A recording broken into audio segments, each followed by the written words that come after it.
I'm Lindsay Burnworth, and coming up on WVU News, I'll tell you why one of the most popular holiday decorations could also be the most dangerous. There are approximately 9 million homosexuals here in America. I'm Amy Wallace, and this week on WVU News, I'll tell you one WVU professor's story about his own sexual orientation. I'm Ashton Mara, and coming up, I'll tell you what's coming from these power plants that has local residents fighting back. Our award-winning newscast starts now.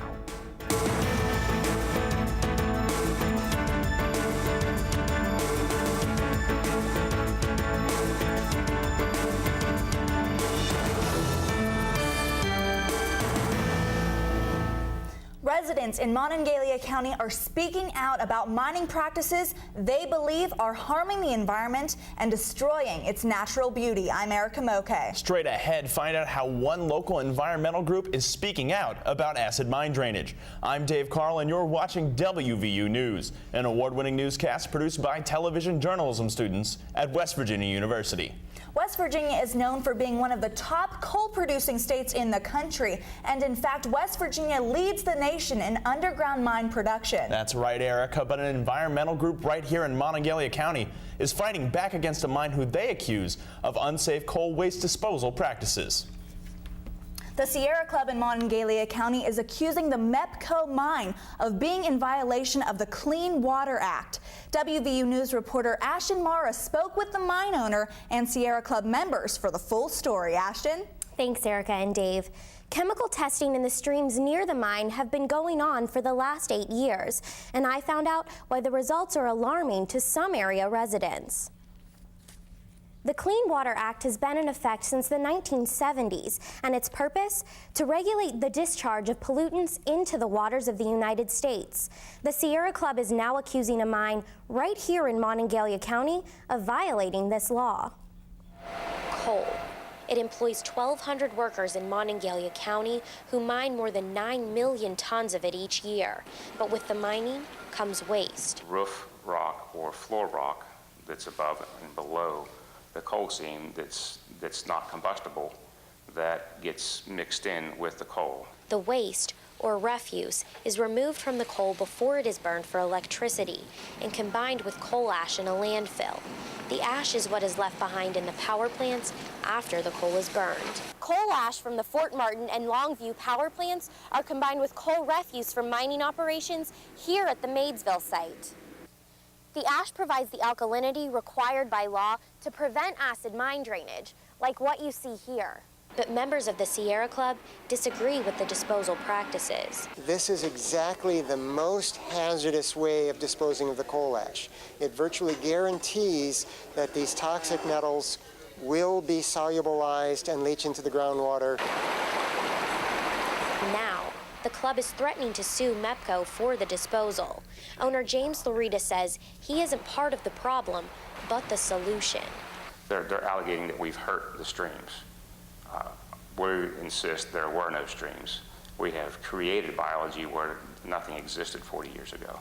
Sierra Club members say they will continue to fight the practice and its environmental impact. The Sierra Club is now threatening to sue Loretta and MEPCO, giving them just 60 days to clean up the streams before they file suit. Erica and Dave, back to you. Thanks, Ashton, but mining isn't the only thing causing controversy in Monongalia County. It's also hit the campus of West Virginia University. A professor was recently harassed at a Mountaineer football game because of his sexual orientation. That's right, Dave, and now that professor is speaking out about his experience and desire for tolerance. WVU News reporter Amy Wallace spoke with the professor about his choice to publicly come out. Happy National Coming Out Day! Here at West Virginia University, the LGBT, or the lesbian, gay, bisexual, transgender group, embraces diversity. The LGBT community needs straight allies. You know, they need heterosexual people who are willing to stand up and say, okay, enough is enough. And for WVU professor Daniel Brewster, that's important because Brewster just came out publicly declaring he was gay. I realized that my story could be used to bring a face to the reality of what's happening to these people. Brewster decided to go public after he was verbally attacked at a WVU football game. I was actually shocked that people would do that to a member of the faculty at the university. I wasn't surprised about the homophobia because I've experienced homophobia on this campus. And that's why it's important for Professor Brewster to teach social responsibility in classes every day right here on the WVU campus. And that commitment to teaching tolerance that made Brewster speak out in the Daily Athenaeum about his sexual orientation and the response to the article was positive. I would say I got about 1,500 responses. Yeah, from all over the country. He also received positive feedback through social media sites such as Facebook. Amy Wallace, WVU News, Morgantown. Professor Brewster is hoping the Morgantown community will come together, especially during the holiday season when people need it most. The local Salvation Army is also looking for help with their annual holiday season Red Kettle campaign. The Salvation Army already has bell ringers and red kettles at several places throughout the county, but they're seeing a slow start to the donations. In 2010, the Salvation Army had over 3 million volunteers nationwide to help pass out food and clothes to over 4 million people during the holidays. Their donations are down $6,000 from this time last year, but officials are hoping they pick up soon. If you would like to volunteer for the campaign, call the number at the bottom of your screen. Dave, I'm sure you know the holidays can be stressful for everyone, especially those who are rushing to find the perfect tree to decorate. That's right, Erica. Nearly 27 million trees were sold last year. WVU News reporter Lindsay Burnworth found out what hazards people should look for when searching for the perfect Christmas tree. Lindsay? Thanks, Dave and Erica. A real Christmas tree usually costs between $40 and $60 and is one of the most popular holiday decorations. But I recently discovered how they can also be one of the most dangerous. Every year, more than 32 million Americans put up Christmas trees in their home. Morgantown resident Chris Austin is no different. He says decorating a tree is a tradition in his home. I mean, you can't not have a Christmas tree. It's the season, and it's part of what we do every year.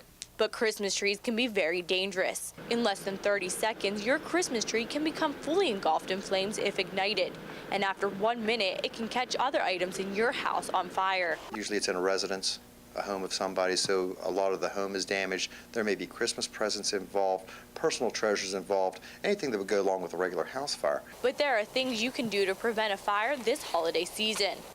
Dry trees cause around 18% of house fires during the holidays.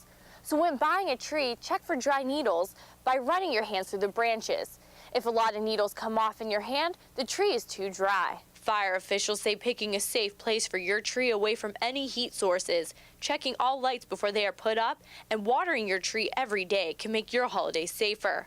Austin says his family likes to be prepared for anything that could happen. You know, people don't ever think it's going to happen to them, but you take a few extra precautions here and there, and it can prevent, tragedies from happening, especially this time of year. Officials also suggest having a fire escape plan and working smoke detectors. Christmas tree fires have caused almost $14 million in damage, and about 6,000 people have been treated in hospitals for injuries related to the fires in the past 4 years. Dave and Erica, back to you. You know, Erica, a Christmas tree fire isn't something that you normally think about, but those were some great tips on how to keep everyone safe during the holidays. I agree, Dave. It just goes to show how important it is to pay a little extra attention to our holiday decorations. And switching gears, coming up on WVU Sports, Kelsey Pape tells us about a famous sports anchor who is on a mission to inspire others.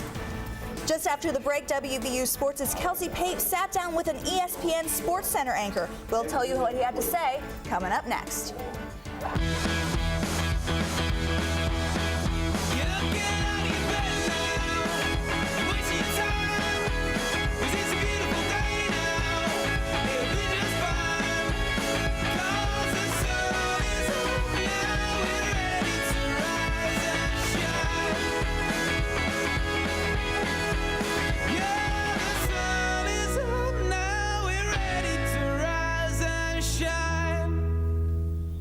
What does it take to get a well-known ESPN sports anchor to WVU? The subject of education. That's right, Erica. WVU Community sponsored an event that brought hundreds of students to the Mountain Lair ballrooms on Saturday night. WVU News' sports reporter Kelsey Pape attended the event and had an exclusive interview with Jay Harris. She joins us now in the studio with more. Kelsey? Thanks, Dave and Erica. Here at WVU, students were able to talk to Jay Harris one-on-one to learn some important life lessons. Jay Harris is the anchor for ESPN News and Sports Center's 30 on 30 update. He recently came to WVU to talk to students about the importance of education and why they should strive to achieve success even after their college years. ESPN Sports Center anchor Jay Harris believes education is the key to everything.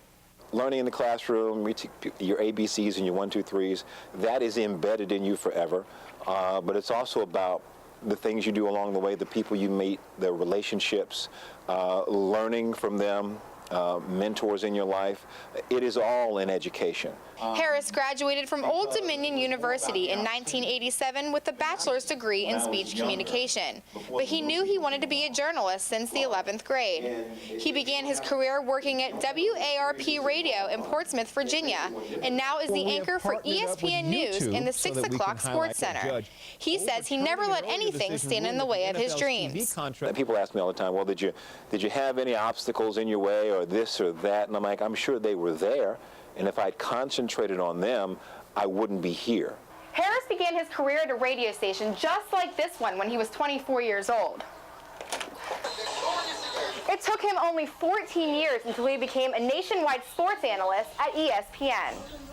Harris recently came to WVU to discuss the importance of education. Over 300 students came to listen to him talk about his experiences in school and how it got him to where he is today. Getting to talk about something that I'm passionate about and feeling like people listen to it. Harris believes it is never too early to begin preparing yourself for your future. Start now, because there's somebody out there, there's a student out there who started in 4th grade writing a blog or doing something online, doing interviews, so you're already behind. So start right now.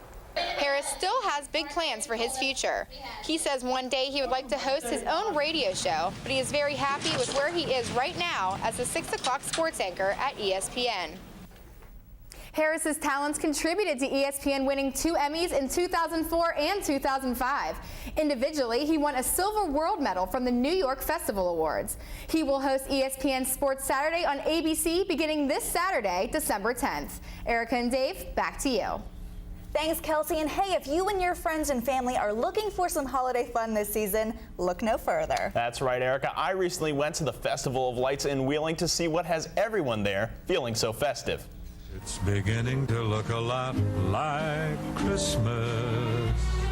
It sure is, especially once you enter the gates of the annual Ogle Bay Park Wheeling Festival of Lights. First time I've been here and the lights were just fantastic. The annual light display is the biggest in the world. With over 6 miles of drive-through light exhibits, the show is truly impressive to all who visit. Oh, they were amazing. I liked the animation. That was really cool. There's something here for everyone. From the carousel, to the ballerina, to candy cane ornaments. I like the train. Yeah, the moving train, that was really cool. The event has been running every holiday season for the last 26 years and is a national leader in Christmas cheer.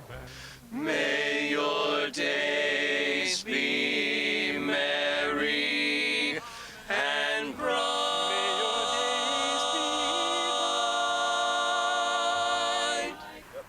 One of the biggest fan favorites here at the Wheeling Festival of Lights is this display featuring the Peanuts. The gang has been on display since 2000 and is one of over 70 displays featuring over 1 million lights here in Wheeling. The lights have been described by many as a once-in-a-lifetime opportunity and something that you have to see to fully appreciate. The Wheeling Festival of Lights runs until January 8th. A one-time donation of $15 will get you and your family in for the entire season. That does look like a fun event for families and friends to enjoy over the holidays. Thanks for tuning in this semester for WVU News. We look forward to seeing you again in the spring semester. Remember to visit us online at our website. I'm Dave Carl. And I'm Erica Moke. You can also watch any of our shows on YouTube. The address is at the bottom of your screen. Plus, follow our reporters on Twitter. Thanks for watching WVU News. And from everyone, we wish you a happy and safe holiday season.